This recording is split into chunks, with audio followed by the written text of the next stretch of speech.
Hello students, welcome to this GS maths and science classes. आज का video refraction पर यह हमारा सेकंड वीडियो है। फर्स्ट वीडियो में हम लोग ने देखा था कि किस तरह से लाइट जब एक मीडियम से दूसरे मीडियम में ट्रेवल करती है तो लाइट अपने ओरिजिनल पाथ से डेविएट हो जाती है। यानी कि अगर हम लाइट एक मीडियम से ट्रेवल करते हुए दूसरे मीडियम में जब एंटर करती है तो पॉइंट ऑफ इंसिडेंस पर अगर हम नॉर्मल ड्रॉ करें, दो मीडियम को सेपरेट करने वाली लाइन पर अगर हम नॉर्मल ड्रॉ करें तो लाइट जब एक मीडियम से दूसरे मीडियम में एंटर करती है तो अगर पहला मीडियम रेयरर मीडियम है और सेकेंड मीडियम अगर डेंसर मीडियम है तो light travelling from rarer medium to denser medium, when it enters from rarer medium to denser medium it bends towards the normal, और when light travels from denser medium to rarer medium, at the point of incidence if we draw the normal then light bends away from the normal। तो first medium में हम लोगों ने इस चीज़ को देखा था और हम लोगों ने रिफ्रैक्टिव इंडेक्स को भी डिफाइन किया था फ्रॉम स्नेल्स लॉ, और ये देखा था कि refractive index of second medium with respect to first medium is equals to sine i upon sine r, जहाँ पर आई जो है एंगल ऑफ इंसिडेंस था और आर जो है एंगल ऑफ रिफ्रैक्शन। यानी कि हम लोग ने ये देखा था कि अगर फर्स्ट मीडियम ये रेयरर मीडियम है और मीडियम फर्स्ट है और सेकेंड मीडियम जो है वो डेंसर मीडियम है, मीडियम 2, तो लाइट अगर रेयरर मीडियम से डेंसर मीडियम में ट्रेवल करती है और पॉइंट ऑफ इंसिडेंस सपोज करिए कि O है और यहाँ पर अगर हम एक नॉर्मल ड्रॉ करते हैं तो लाइट इंसिडेंट रे जो कि रेयरर मीडियम से चलकर डेंसर मीडियम में ट्रेवल करती है तो ये अपने ओरिजिनल पाथ से डेविएट होकर नॉर्मल की तरफ बेंड हो जाती थी। इस तरीके से नॉर्मल की तरफ बेंड हो जाती है। अब यहाँ पे आई जो है एंगल ऑफ इंसिडेंस जो कि इंसिडेंट रे और नॉर्मल के बीच में है, और आर जो है एंगल ऑफ रिफ्रैक्शन जो कि नॉर्मल ओ एन डैश और रिफ्रैक्टेड रे के बीच में है। और इसी तरीके से अगर लाइट रे अगर डेंसर मीडियम से रेयरर मीडियम, यानी कि फर्स्ट मीडियम अगर डेंसर है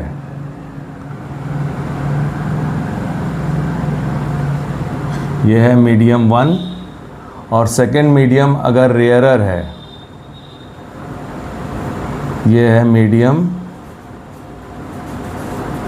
2, तो डेंसर मीडियम से रेयरर मीडियम में जब लाइट ट्रेवल करती है तो पॉइंट ऑफ इंसिडेंस से लाइट जो है नॉर्मल एन डैश से ये बेंड होकर के अवे फ्रॉम द नॉर्मल हो जाती है। यानी कि incident ray which is travelling from denser medium enters in the rarer medium, then incident ray deviates from its original path। इसका ओरिजिनल पाथ जो है ये डॉटेड लाइन है, तो ओरिजिनल पाथ से ये बेंड होकर के नॉर्मल से दूर चली जाती है।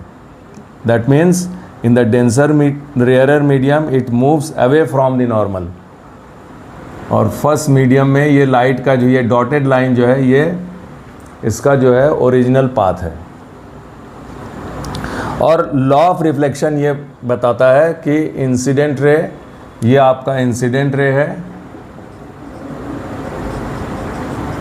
इंसिडेंट रे, और ये आपका रिफ्रैक्टेड रे,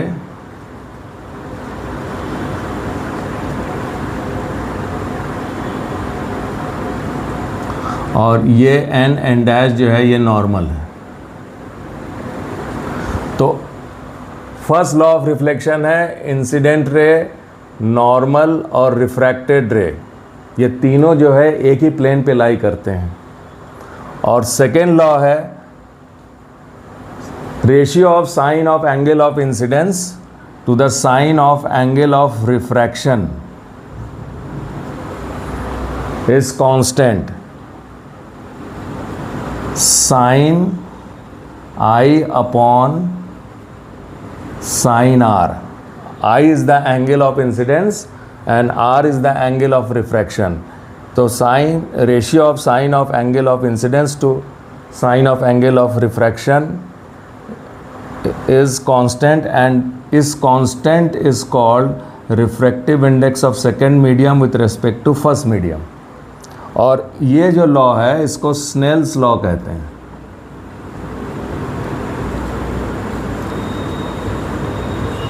लॉ ऑफ रिफ्लेक्शन का जो सेकेंड लॉ है that is refractive index of second medium with respect to first medium is equals to ratio of sine of angle of incidence to the sine of angle of refraction is called refractive index of second medium with respect to first medium.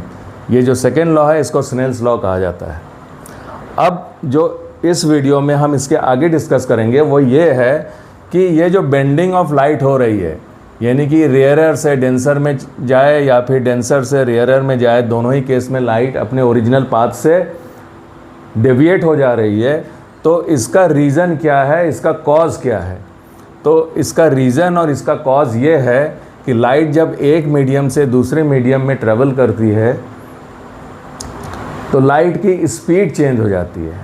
ये bending of light from the normal is due to the change in speed of the light. That means refractive index of second with respect to first is equals to speed of light in medium 1 upon speed of light in medium 2. अब suppose करिए कि इस medium 1 में जो light की speed है वो है v1 और मीडियम 2 में जो है लाइट की स्पीड है v2. तो refractive index of second medium with respect to first equals to हो जाएगा v1 अपॉन v2. अब अगर फर्स्ट मीडियम अगर एयर हो या फिर वैक्यूम हो, if first medium is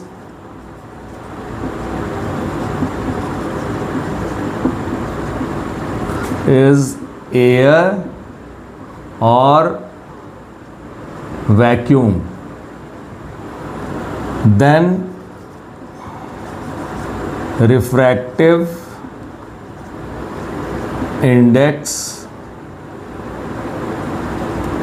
of second medium is called absolute refractive index, or we say only refractive index of the medium. First medium अगर एयर हो या फिर वैक्यूम हो तो जो सेकेंड मीडियम का जो रिफ्रैक्टिव इंडेक्स होगा उसको हम लोग कहेंगे absolute refractive index of the second medium with respect to first medium, या फिर हम लोग इसको सिर्फ रिफ्रैक्टिव इंडेक्स या फिर सिर्फ रिफ्रैक्टिव इंडेक्स अगर कहते हैं तो इसका मतलब वही होगा कि एब्सोल्यूट रिफ्रैक्टिव इंडेक्स है मीडियम का. तो हम लोग इसको इस तरीके से लिखेंगे, refractive index of second medium with respect to air. First medium आपका एयर है और सेकेंड मीडियम कोई भी मीडियम हो सकता है, ग्लास हो सकता है, वाटर हो सकता है, वैक्स हो सकता है, ऑयल हो सकता है, सेकेंड मीडियम कुछ भी हो सकता है, लेकिन वहाँ पर फर्स्ट मीडियम जो है वो एयर है। तो इस तरीके से speed of light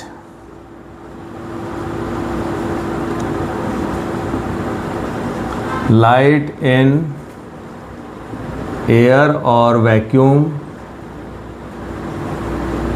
upon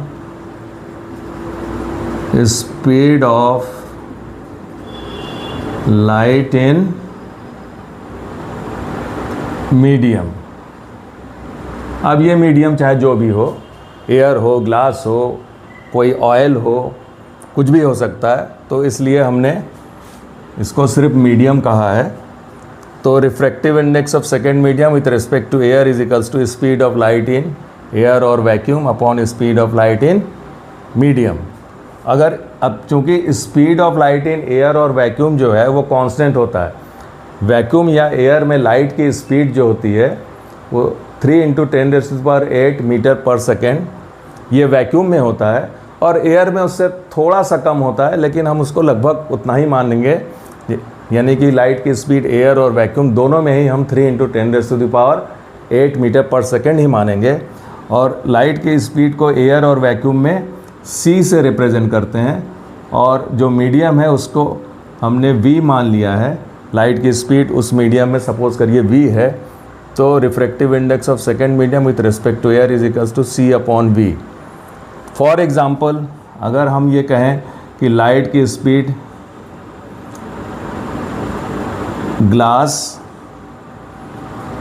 with respect to air, तो यहाँ पे हो जाएगा इस speed of light in vacuum upon speed of light in glass.